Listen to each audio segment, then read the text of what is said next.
Hey guys, we're once again back with another unboxing. There's just so many unboxings. I feel like I have to unbox like 20 things every time. A little harder to see, but Cabaretti Cacophony. Hopefully that's how you say it. Otherwise, I'll get bullied in the comments below. I'm just gonna open this one up pretty quick too. I mean, when you think about it, it's like if you think about how long it takes me to do these videos, I have to sit down for an entire hour just opening these boxes. Imagine how long it takes me to actually sleeve them up and stuff. You know what I mean? And then we still gotta play them. It is quite an event. Like usually it's fine when it's once a year, but it's like once every few months now. And then I've also got the secret layers and stuff like that. I have to buy them though, obviously, because you know there's no other option. There's no don't buy on thing. I don't know, I just like opening magic stuff. And I save money since I usually make so many decks, I end up like with a lot of these, like needing these cards anyways. So we've got Tolov, Clever, oh well, yeah, these are the packs at the beginning, the collector booster samplers. So we've got Tolov, Clever Conductor. When it enters the battlefield, it connives. When you discard one more cards, exile from your graveyard, and when it dies, put the exiled cards into your hand. Into their owner's hands. Pretty good, I'd say. Kind of an interesting card. I guess I haven't really seen anyone play this, but well, I guess that's what the next card is. This one just looks really nice. I love this like look. It's probably pretty cheap even in this like all this stuff, but sacrificing a draw card is really great. It's an amazing tap land, I think, just because it's just a strict upgrade from like a lot of the older tap lands, like gates and stuff like that. Gates are good if you're doing gate stuff, but if you're not doing gate stuff, like nothing to search for gates or anything like that, then I don't really see the point. There should be like a gate fetch land, I feel. Like it's not a gate itself, but it searches for gates. So this is the token one. So enters the battlefield, create a 1/1 green and white citizen token. At the beginning of combat on your turn, each player may tap and 2 untapped creatures you control. When you do... Oh, at the beginning of each player's turn, you may tap the 2 creatures. And then when you do, a creature gets +2/+2 and gains trample and gets goaded. So that's pretty good. You can do it to your own stuff.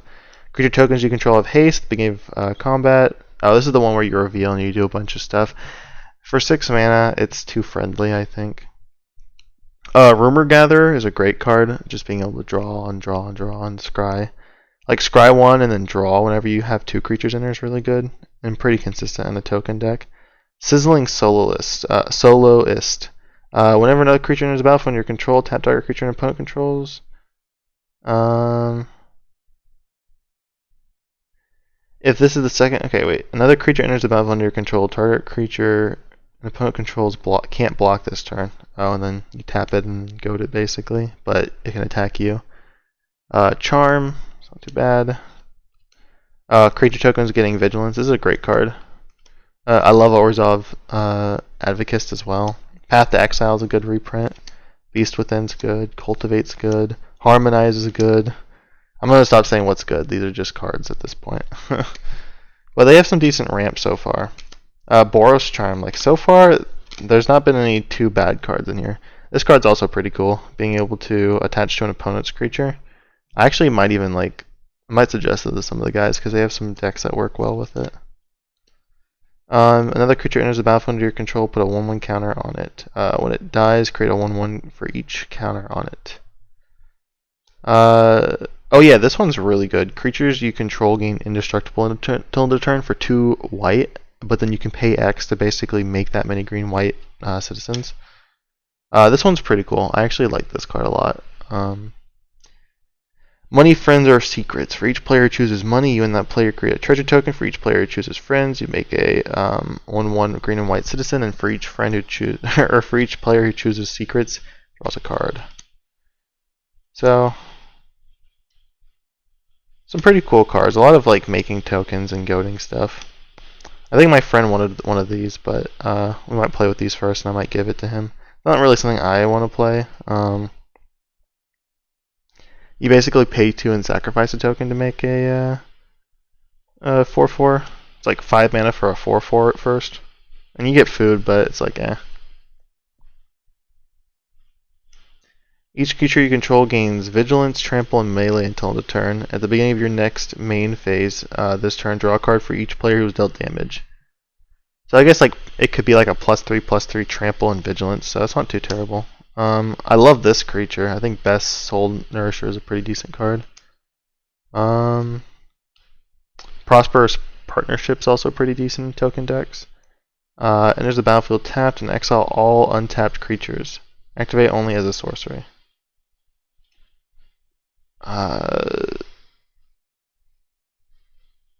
Call the Coppercoats.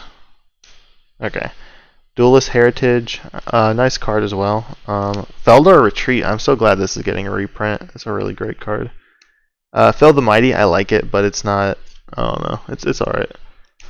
Martial Coup, also a pretty decent board wipe. Has some use, you know. Ant to goad creatures, making attacking worse for other people is pretty good.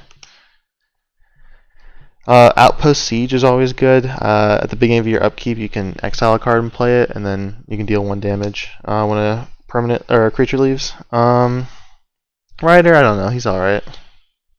This one's pretty decent. I think it should see a little bit more play than it does, just because of the amount of spiders you can make just for 4 mana. Awakening Zone, also a really great reprint. Same with Beastmaster's Ascension. This card was like $20 at some point. Champion of Landhold, another card that's really good. Sandworm Convergence, a card I love, but it's not good. It's like, you know. Skewed Swarm, really cool. I love this card. Shamanic Revelations, pretty decent, but it has its place. Offering's pretty cool. It's a little political tool, especially if you're goading creatures a lot. Oh, this is really good. This card gives your creatures +2/+2 if you control your commander, and then itself as well. Artifact Mutation's great. Glad to see this card around. Destroy someone's Soul Ring, make a 1/1 worst case scenario, or destroy someone's like 5 mana rock, make 5 1/1s. At an instant speed is insane. Assemble the Legion's really good. Aura Mutation's basically the artifact one, except you know, you make it for destroying an enchantment. Gain X life, draw X, where X is the number of creatures you control. Creatures you control get +1/+1. Oh, I love this guy, Honored One. He's a pretty decent one to make your opponents want to attack each other a bit more. And it buffs your guys as well, especially for making tokens. And then creating X/1/1 White Soldier creature tokens with lifelink's pretty decent. I don't know, she's alright. I like her. She's a bit more group huggy though. Idol of Oblivion, really great in this thing. I think any token deck should always have this, especially if you can make a token at any point. Like at any point, if you can make a token during the game, these two, Castle Embrith and Castle Ardenvale, we're pretty well in the deck, but it's just funny. It reminds me of the Throne of Eldraine days, where lands were super good in their Soul Ring, no Fell Warstone. I don't know why, but I guess this deck doesn't need it, I guess, since it's a bit more green. And then you've got oh, that's really weird. I did not move them. It's just the land was in between this. So you got the plains, the forest, and the mountain. They all look pretty nice. Then we got some tokens. They're upside down. Eldrazi spawns, because you can make some. There's the 10/10 one you can make as well. Bunch of just tree folk token. I guess you can make that. Elf warrior, citizen, treasure token, and then this one has goated tokens. I like that. It has a little anime or whatever, the blood veins or something, the head veins. And you got some tokens on the back. Oh, there's the big worm. Some spider tokens, sapperlings, insects, and humans. Well, I mean that is the token deck essentially. It looks pretty fun. I like it. Obviously I have to playtest these a little bit more, but it's kind of hard to say. I think all of them are at least pretty fun and looking. They all have cards I really love in them as well, so it kind of makes it a little nice. So like I'm not just like, oh, I don't want to play this deck. It looks like I actually would enjoy these. Well, other than that, I hope you guys enjoy. And oh, well, it also had some good reprints as well. Like obviously what you saw in there when I said it, I don't remember right now. Like Beastmaster and Awakening Zone or something. Okay, hope you guys have a good one. Enjoy.